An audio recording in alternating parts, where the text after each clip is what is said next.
Dosto, welcome back to another video of this channel. In this particular video, we are going to discuss the strategy for English.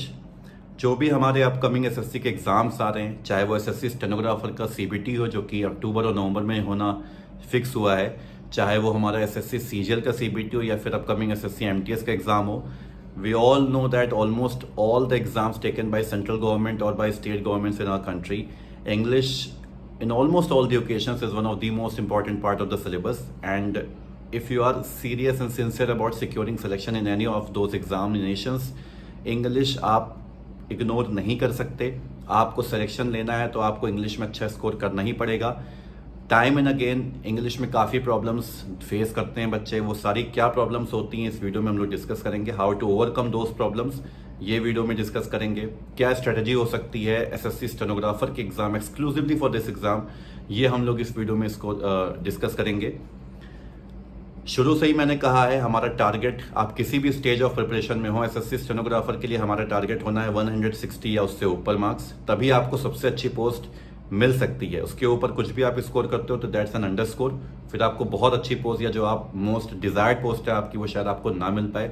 So 160 marks या उससे ऊपर score करने के लिए हमें English में जो कि 100 मार्क्स की आती है, उस पेपर में 100 क्वेश्चंस आते हैं, उसमें हर हाल में 90 या उससे ऊपर स्कोर करना ही करना है, depending upon your capability to score in the other sections of that paper. ठीक है, बट आप किसी भी पोजीशन पे हो आपको 90 यानी 90 या उससे ऊपर मार्क्स स्कोर करने ही करने हैं. सो इंग्लिश का सिलेबस अगर हम लोग डिस्कस करें तो हम पूरी, उससे पहले अगर बुक रिसोर्सेज की बात करें दोस्तों, तो मैंने इससे पहले वाले जो वीडियो अपलोड किए थे उसमें मैंने बुक के बारे में डिटेल स्ट्रेटेजी बताई थी, डिटेल डिस्कशन किया था. कौन सी बुक्स आपको लेनी है फॉर इंग्लिश, क्या स्टडी मटेरियल होना चाहिए फॉर इंग्लिश आपका, और एक उसका रिकैप मैं फिर से बता देता हूँ आपको. न्यूज़पेपर के लिए स्टडी मटेरियल जो होता है उसमें सबसे इंपॉर्टेंट है आपका इंग्लिश न्यूज़पेपर, जो कि हमेशा आपके पास होना चाहिए और हमेशा उसकी स्टडी करनी चाहिए डेली बेसिस पे. वो क्यों इंपॉर्टेंट होता है ये मैं भी आगे इस वीडियो में डिस्कस करूंगा. फिर साथ उसके अलावा आपके पास होना चाहिए रीडिंग कॉम्प्रिहेंशन जो अरिहंत की आती है. आप चाहो तो वो ले सकते हो, अगर वो नहीं लेनी है आपको तो फिर आप चाहो तो नीतू सिंह मैडम की जो केडी पब्लिकेशंस की बुक आती है आप वो ले सकते हो. इवन अगर आपके पास एसपी बख्शी की किताब है तो वो भी it's okay, it's absolutely okay. और उसके अलावा आपके पास होने चाहिए प्रीवियस ईयर क्वेश्चन पेपर, जो कि इंग्लिश के सारे क्वेश्चंस आए हैं, जहां जिनमें इंग्लिश के जो सारे प्रीवियस ईयर क्वेश्चंस आए हैं उनका कंपाइलेशन हो एक जगह. साथ ही साथ आपके पास कुछ कंपाइलेशंस होने चाहिए इडियम्स एंड फ्रेजेस के, प्रोवर्ब्स के, या फिर जो भी सिलेबस का पार्ट होता है उन सारी चीज़ों के, एंटोनिम्स एनोनिम्स के. तो वो सभी के लिंक मैंने उस वीडियो के डिस्क्रिप्शन में दिए हुए थे. आप प्लीज़ एक बार वो वीडियो जाके देखिए अगर आपके पास स्टडी मटेरियल अभी तक अवेलेबल ना हो तो. लेकिन अगर आपके पास ऑलरेडी स्टडी मटेरियल है, अगर आप ऑलरेडी कुछ समय से उन्हीं स्टडी मटेरियल्स की हेल्प से पढ़ाई कर रहे हो और अगर आपको कुछ इंप्रूवमेंट दिख रहा है अपनी स्टडी में, तो this is not the right time to go for new study material. Please just keep themselves with you. लेकिन अगर आपके पास जो भी चीज़ें हैं उससे आपको कोई भी इंप्रूवमेंट नहीं दिख रहा है despite using them for a certain period of time now, आप एक बार रिव्यू करिए उन सारे स्टडी मटेरियल्स का, और अगर हो पाए तो आप नया मटेरियल भी परचेज कर सकते हैं. बट अगर आपके पास ऑलरेडी मटेरियल है और उससे आपको कुछ रिजल्ट मिला है तो प्लीज़ नया कुछ भी मत परचेज करिएगा.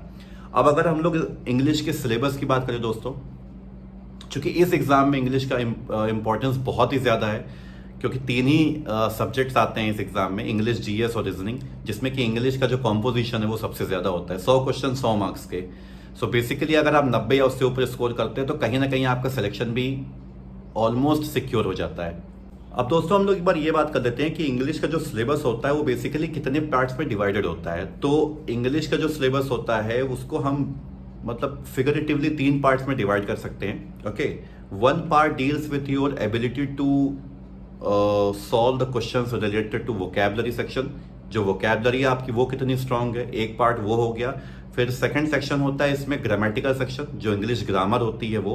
और थर्ड सेक्शन हो गया आपका रीडिंग कॉम्प्रिहेंशन या आपकी रीडिंग एबिलिटी या फिर आपकी वर्बल एबिलिटी. तो इन तीनों ही सेक्शंस में जो इंग्लिश का सिलेबस है उसको कैटेगराइज किया जा सकता है. अगर हम सब क्लासिफिकेशन की बात करें, यानी कि जो चैप्टर्स होते हैं अगर उसको भी डिवाइड करने की बात करें, ऑल्दो मैं इसका बहुत बड़ा फैन नहीं हूँ, बिकॉज मेरे हिसाब से आई थिंक हर एक पर्टिकुलर चैप्टर जो होता है उसकी इन तीनों ही सेक्शन से कुछ ना कुछ बियरिंग होती है, कुछ रिलेवेंस होता है. तो कोई भी पर्टिकुलर क्वेश्चन अगर आप आ रहा है तो उसको आप ये नहीं कह सकते कि इस पर्टिकुलर सेक्शन का ये क्वेश्चन है।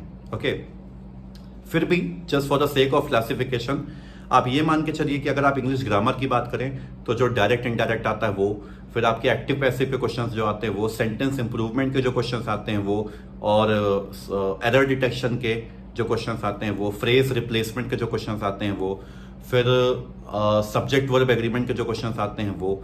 तो अगर आप ये सारे क्वेश्चन चाहें तो आप ये मान सकते हैं कि ये ग्रामेटिकल पोर्शन को बिलोंग करते हैं। फिर अगर हम लोग वोकैबुलरी की बात करें तो आपके सिनोनिम्स एंटोनिम्स सबसे पहले तो, फिर दूसरा है आपका इडियम्स एंड फ्रेसेस स्पेशली, फिर आपका तीसरा है स्पेलिंग्स के भी कुछ क्वेश्चंस आते हैं। तो ये सारी चीज़ें जो हैं ये वोकैबुलरी सेक्शंस को पर्टेन करती हैं।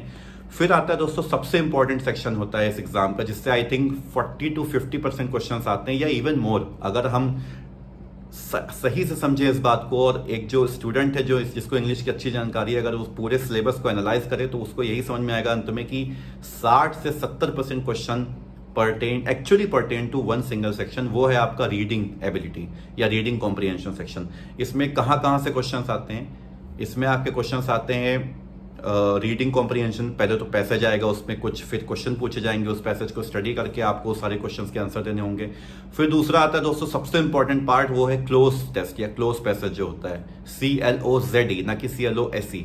तो क्लोज पैसेज जो होता है, क्लोज टेस्ट जो होता है, या जिसको फिलर्स भी बोलते हैं हम लोग इंग्लिश में, उसके जो क्वेश्चंस आते हैं, एक पैसेज होता है उसमें फिल इन द ब्लैंक्स होते हैं, आपको वो सारी चीज़ें करनी होती हैं। फिर उसके अलावा और अगर आप बात करें तो पैरा जंबल्स जो आते हैं या सेंटेंस जो जंबल होके आते हैं आपके पास, वो सारे भी इसी सेक्शन को बिलोंग करते हैं। तो ये सारी चीज़ें एक सब क्लासिफिकेशन के सेक के लिए हैं। हालांकि फिल इन द ब्लैंक्स जैसे होता है, या जो सेंटेंस इंप्रूवमेंट होता है, या फिर आपकी मान लीजिए कि एरर डिटेक्शन होता है, एक्चुअली आप ये क्लासिफाई कर ही नहीं सकते कि किस पर्टिकुलर सेक्शन को वो क्वेश्चन बिलोंग करता है। ठीक है, इसीलिए मैं कहता हूं कि reading ability is the most important section of this exam, या is the most important section of this syllabus. अब हर सेक्शन के क्वेश्चंस को किस तरह से डील करना है उसके बारे में बात करते हैं। तो सबसे पहले दोस्तों हम लोग बात करेंगे वोकैबुलरी की, उसके बाद हम लोग बात करेंगे ग्रामर पोर्शन की, और लास्ट में आप बात करेंगे सबसे इंपॉर्टेंट सेक्शन जो है हमारा रीडिंग एबिलिटी, उसके बारे में। सो दोस्तों जिसने मेरी स्ट्रेटेजी वाली वीडियो देखी थी उसको समझ में आता है ये बात कि वोकैब इम्प्रूव करना is a very difficult task nonetheless. और इम्प्रूव होगा कैसे, उसके लिए आपके पास दो ऑप्शंस होते हैं। सबसे पहला तो आपके पास ये ऑप्शन है कि आप एक मोटी सी डिक्शनरी उठाइए, या मोटी सी प्रीवियस वोकैब के कंपाइलेशन उठाइए, या फिर कोई भी मोटी सी किताब उठाइए जिसमें कि सारी वोकैबुलरी लाइन से दी हो, अल्फाबेटिकली ए से सारे क्वेश्चन, ए से सारे वर्ड्स दिए, उनकी मीनिंग लिखी हो, बी से, और आप हर दिन डेली बेसिस पे उनको याद करना शुरू कर दीजिए। तो I don't think human limit में ये चीज़ पॉसिबल है। आप कितने भी शार्प हो, I don't think this is the right strategy. आप इस स्ट्रेटेजी से कभी वो कैब नहीं याद कर सकते हो। बहुत ज़्यादा आप कर सकते हो तो 100, 200, 300, 400 या इवन चलो 500 वर्ड याद कर सकते हो, लेकिन उससे ऊपर आप नहीं कर पाओगे। करने की कोशिश की तो फिर आप जो पहले के वर्ड्स याद किए उनको आप भूल जाओगे, आप चाहे कितनी भी बार रिवीजन कर लीजिए। ओके, तो this is a flop method. अब सेकंड हमारे पास ये मेथड आता है वोकैब याद करने का कि डेली बेसिस पे कुछ कुछ वर्ड याद करें, लेकिन उनका तरीका कुछ ऐसा हो जो हम अपने आप से प्लान करें, हम खुद डिवाइस करें वो तरीका। अब ऐसे में मैं आपको असिस्ट ये कर सकता हूं कि जो मेरा तरीका था मैं आपको वो बता सकता हूं। बेसिकली मेरा क्या तरीका था, न्यूज़पेपर को मैंने हमेशा अपने पास रखा, डेली बेसिस पे उसकी रीडिंग की, केयरफुल रीडिंग की, बिटवीन द लाइंस उसको पढ़ा। ठीक है, एक परफंक्शनरी नहीं की मैंने कि जल्दी जल्दी पढ़ के उसको ख़त्म करना है, बस ऐसा कोई पर्पस नहीं होता था। न्यूज़पेपर बहुत इंपॉर्टेंट और बहुत ही ज़्यादा इंपॉर्टेंट पार्ट होता है इंग्लिश इंप्रूवमेंट के लिए, specially if you are preparing for exams like these. Okay, English बहुत टफ नहीं आती इन एग्जाम्स में, बट चूंकि हमको मेरिट बनानी है तो हमको ज़्यादा से ज़्यादा स्कोर करना होता है। समझिए बात को। कौन सा न्यूज़पेपर आपको लेना है, पहले भी मैं 1000 दफ़ा बता चुका हूँ, एक बार फिर बताता हूँ। आपको लेना है the Indian express. The Indian express की फिजिकल कॉपी आपको लेनी है। इंडियन एक्सप्रेस अवेलेबल नहीं है आपके यहाँ, आप द हिंदू ले लीजिए। वो नहीं अवेलेबल है तो आप the Indian express, the times of India ले सकते हो। उसके अलावा और कोई भी पेपर मत लीजिएगा। फिर अगर आपके पास फिजिकल कॉपी अवेलेबल नहीं है, अगर आपका घर कुछ ऐसी जगह पे है जहाँ पे फिजिकल कॉपी आना इज नॉट पॉसिबल, तो आप फिर ऑनलाइन सब्सक्रिप्शन ले सकते हो द हिंदू या द इंडियन एक्सप्रेस का। प्रिफरेबली दोस्तों हमेशा द इंडियन एक्सप्रेस के लिए जाइए। द रीजन इज कि जो पैसेजेस उनके होते हैं उसके वोकैबुलरी इज नेक्स्ट लेवल, बहुत ही अच्छी होती है, specially for exams like SSC and bank exams. ठीक है, अब पढ़ना कैसे होता है न्यूज़पेपर को, इसके लिए मैंने एक ऑलरेडी वीडियो बना रखा है। I would request all of you to please go and watch that video completely. जब तक आप उस वीडियो को वॉच नहीं करते हो, इस वीडियो का purpose won't to be served. But उस वीडियो की जो मोस्ट इंपॉर्टेंट बातें थे वो मैं आपको यहाँ पे बता देता हूँ। सो हो सकता है ये वीडियो थोड़ी लंबी हो जाए, प्लीज हैव पेशेंस। इंग्लिश मैं फिर कह रहा हूँ बहुत इंपॉर्टेंट पार्ट है, प्लीज पूरी वीडियो को अच्छे से देखिएगा और आपके ज्यादातर डाउट्स इस वीडियो को देखने के बाद पर्टेनिंग टू इंग्लिश आपके सारे वो डाउट्स क्लियर हो जाएंगे। ठीक है, बेसिकली आपको करना क्या है, जो भी आपका फेवरेट सेक्शन होता है न्यूज़पेपर का, जैसे मेरा स्पोर्ट्स सेक्शन फेवरेट है और आपका हो सकता है पॉलिटिक्स फेवरेट हो या इंटरनेशनल अफेयर्स फेवरेट हो, आप उसमें से कुछ आर्टिकल्स पढ़िए। लेकिन वो तब पढ़िए जब आप एडिटोरियल जो होता है, जो कि जान होती है किसी भी न्यूज़पेपर की, उस एडिटोरियल के एटलीस्ट 1 या 2 पैसेज को पढ़ लें, 1 या 2 एडिटोरियल को आप पढ़ लें। ठीक है, इंडियन एक्सप्रेस की अगर हम लोग बात करें तो आप एटलीस्ट उसके 2 एडिटोरियल्स पढ़िए, जो एडिटोरियल सेक्शन के लेफ्ट कॉर्नर में होते हैं, ऊपर नीचे 2 एडिटोरियल दिए होते हैं, कई बार 3 भी होते हैं, पर जो 2 एडिटोरियल दिए होते हैं उनको पढ़िए और उनकी बिटवीन द लाइन्स स्टडी करिए। जब तक एक लाइन का मतलब आपको ना समझ में आए दोस्तों, आप दूसरी लाइन पे मत जाइए। चाहे आपको कितनी भी मेहनत कर दे, कहीं से भी आपको समझना पड़े, वो चीज़ें किसी से पूछनी पड़े या ऑनलाइन कहीं रेफर करना पड़े, आप हर काम करके उस लाइन का मतलब समझिए। परफंक्शनरी मत कीजिए। हमारा पर्पस ये नहीं है कि हम कितने पैसेज एक दिन में खत्म करते हैं। आपसे नहीं हो पा रहा है, आप दिन में आधा पैसेज भी पढ़ पा रहे हो, हाँ आपको समय एक निर्धारित समय ही देना है। आप ये ना करिए कि पूरे दिन आप न्यूज़पेपर ही पढ़िए। मैक्सिमम आपको 1 घंटा देना न्यूज़पेपर के लिए। और आप किसी भी स्टेज पे अपनी प्रिपरेशन के लिए, आप अगर अभी मुझसे पूछोगे कि 2 महीने बचे हैं, क्या this is the right time to start reading newspaper? हाँ, indeed this is the right time to start reading newspaper. थोड़ा पढ़िए, आप शुरू कर रहे हैं अगर आप तो थोड़ा पढ़िए, लेकिन जो 4-5 लाइन आप पढ़िए उसकी मीनिंग आपको पता होनी चाहिए। अक्सर ऐसा होता है दोस्तों कि हम लोग पढ़ते चले जाते हैं और हमको अंत में ये सेटिस्फेक्शन आता है कि हमसे कोई पूछे पैसेज के बारे में या पैराग्राफ के बारे में तो हम बता देंगे, लिटरली आप बता देंगे। लेकिन आपकी वो पोजीशन होनी चाहिए कि आप हर एक लाइन की मीनिंग बता पाएं, वो इंपॉर्टेंट होता है। फिर आपने जो कुछ भी पढ़ा है उससे जो आपको वोकैबुलरी मिली, जो नए नए वर्ड्स मिले हैं, आप उनको सेपरेटली एक कॉपी में लिखिए, साथ ही साथ उनकी मीनिंग लिखिए। याद रखिए दोस्तों, मीनिंग डिक्शनरी से देख के लिखिएगा, ठीक है, और जो डिक्शनरी वाली मीनिंग है वही आपको याद करनी है, वही आपको याद करनी है। उसके अलावा कोई और मीनिंग अपने आप मत याद करिएगा, गेस वर्क मत करिएगा। आप ध्यान से सोच के देखिए दोस्तों, एसएससी में क्वेश्चन किस तरह से आता है। इवन जो सिनोनिम्स एंटोनिम्स के क्वेश्चन आते हैं, कभी वो ये नहीं पूछता है कि इसका मीनिंग क्या है, वो ये पूछता है कि इस पर्टिकुलर वर्ड का सबसे क्लोज मीनिंग वाला वर्ड कौन सा है। ठीक है, तो उसके लिए आपको उस पर्टिकुलर वर्ड की मीनिंग पता होनी चाहिए। साथ ही साथ जो 4 ऑप्शंस हैं उनमें हर एक वर्ड की मीनिंग पता होनी चाहिए, एग्जैक्ट मीनिंग पता होनी चाहिए। क्यों? क्योंकि हो सकता है कि एक वर्ड की जो आपको 4 ऑप्शंस दिए हैं उन चारों की मीनिंग कुछ ना कुछ सिमिलर हो एक दूसरे से। जो अच्छे पेपर होते हैं, जो अच्छे क्वेश्चन होते हैं, उसमें ऐसा ही होता है। कभी वो आपसे ये नहीं पूछेगा कि एक वर्ड दे दिया और चारों की मीनिंग एकदम अपोजिट है, तो आपके लिए बहुत ईजी हो जाए। हो सकता है चारों की मीनिंग एक जैसी हो। अब अगर आपने डिक्शनरी देख के वो वर्ड कभी ना कभी पढ़ा होगा तो आपको पता होगा कि नहीं ठीक है, although these words are similar in meaning but this is the most appropriate, this is the most similar to this word, तो आप उसको टिक कर दोगे। And this is the purpose of reading newspaper, this is the purpose of learning vocabulary from newspaper. तो आप daily basis पे 10-10 word लिखना शुरू करिए। उनका प्रोनाउंसिएशन क्या होता है, उनका मीनिंग क्या है, उनके 1-2 एंटोनियम्स क्या हैं, उनके 1-2 सिनोनियम्स क्या हैं और उनका यूसेज क्या है, किस तरह से वो सेंटेंस में यूज हुआ है। हमको अच्छे से पता है कि एक वर्ड को आप एडजेक्टिव, वर्ब, नाउन, कभी कभी एडवर्ब हर फॉर्म में यूज कर सकते हो। किस तरह से कौन सा वर्ड यूज करना है ये पता जब आपको होगा तभी आपकी इंग्लिश अच्छी होगी। 10 वर्ड से ज्यादा कभी मत लिखिए। कितने भी दिन न्यूज़पेपर आप पढ़ लें, आपको हमेशा कुछ ना कुछ नए वर्ड मिलेंगे ही मिलेंगे। इवन अगर आप मेरी बात करें तो 3 साल से मैं 4 साल से लगातार न्यूज़पेपर पढ़ रहा हूँ। मतलब वो तो अभी पढ़ रहा हूँ, मेरा बीच में छूट गया था, but at the time of preparation तब भी मैं पढ़ता था। तो मुझे आज भी कुछ ना कुछ 1-2 वर्ड नए मिलते हैं न्यूज़पेपर में। Okay, so it's a never ending task. Nonetheless you will become better with time. Okay, तो ये तो सारी बात हो गई न्यूज़पेपर रीडिंग की।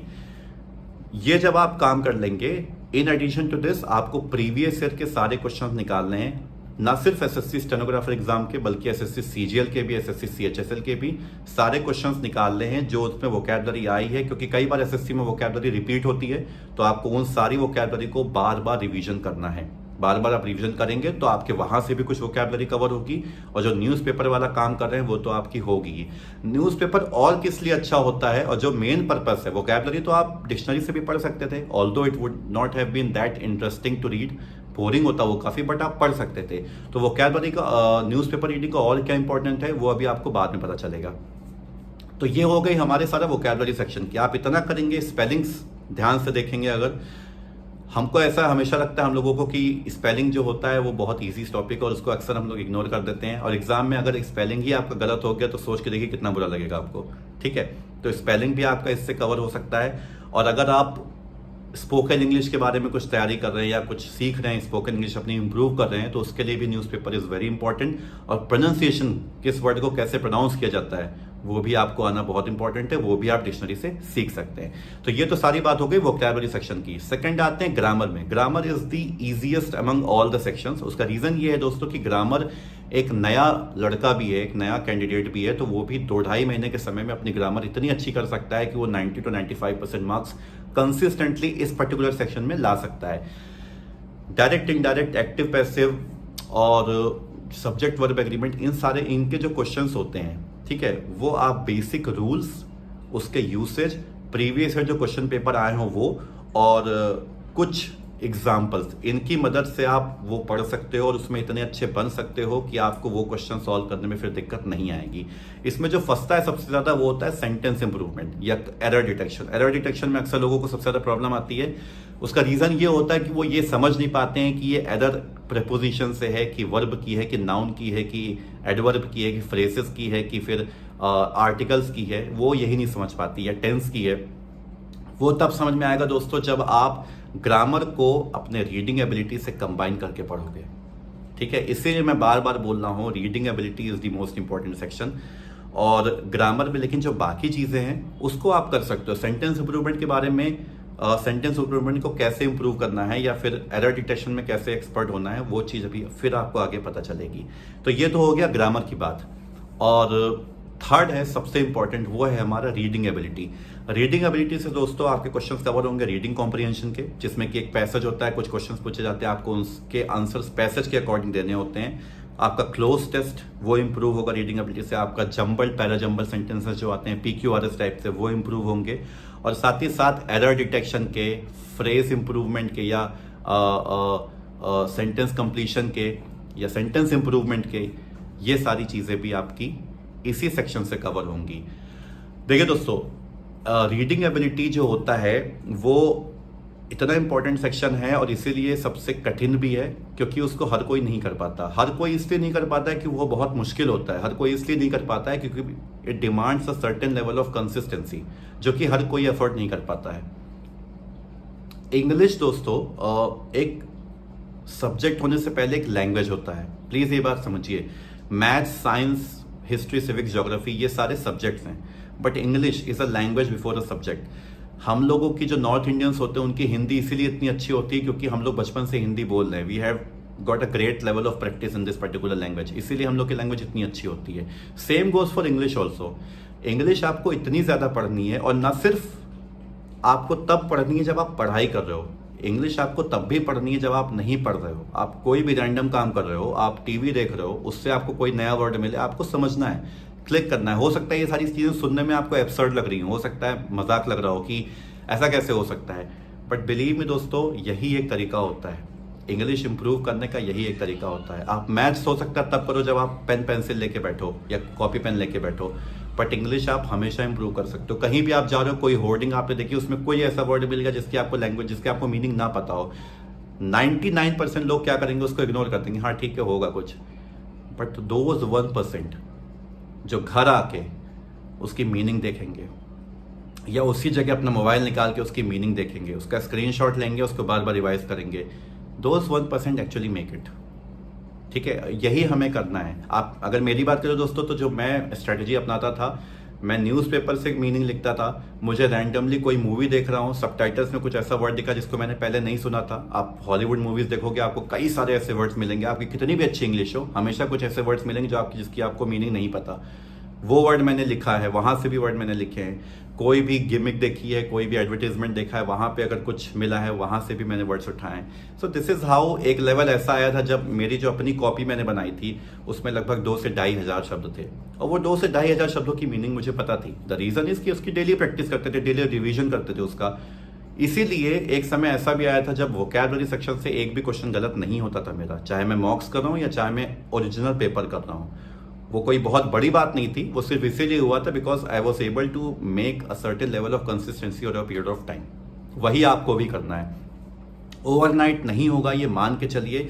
न्यूज़पेपर रीडिंग का जो प्रोसेस है उसको आप फॉलो करेंगे तो आपकी रीडिंग एबिलिटी इंप्रूव होगी।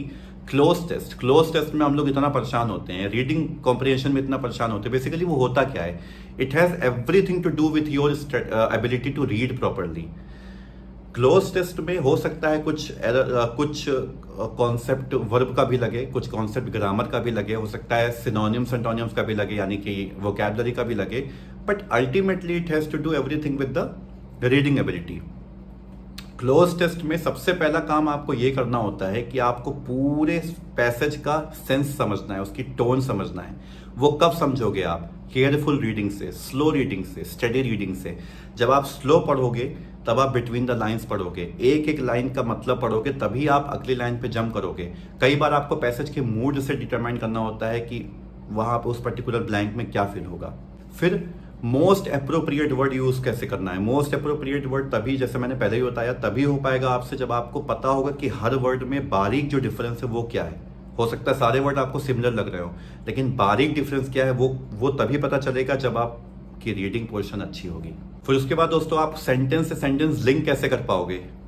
पैराजंबल, आपको कैसे पता चलेगा कि इसके बाद ये आएगा या इसके बाद ये आएगा। वो तभी पता चलेगा जब आपकी रीडिंग एबिलिटी अच्छी होगी। रीडिंग एबिलिटी कैसे अच्छी करनी है दोस्तों? सिंपल सा तरीका है, आपको डेली पढ़ना है, खूब पढ़ना है। एक अच्छा न्यूज़पेपर बेसिकली इसलिए मैं प्रीफर करता हूँ दोस्तों, क्योंकि न्यूज़पेपर एक बड़ा ही रिच सोर्स होता है, पहली बात, और दूसरी बात हर दिन वो कुछ अलग होता है। उसमें मोनोटोनस पैटर्न नहीं होता है। आपको हर दिन कुछ नया मिलेगा, नए नए आर्टिकल्स मिलेंगे, नई खबरें मिलेंगी, तो आप उसको ज़्यादा इंटरेस्ट के साथ पढ़ सकते हो। और अनडाउटेडली न्यूज़पेपर जो लोग कॉलम्स लिखते हैं, they are one of the most good writers of this country. तो अल्टीमेटली आप उनका क्रिएशन पढ़ रहे हो जिन्होंने बहुत दिमाग लगा के वो चीज़ें लिखी हैं। So it's indeed a rich source to improve your English. Okay, so this is all about this video.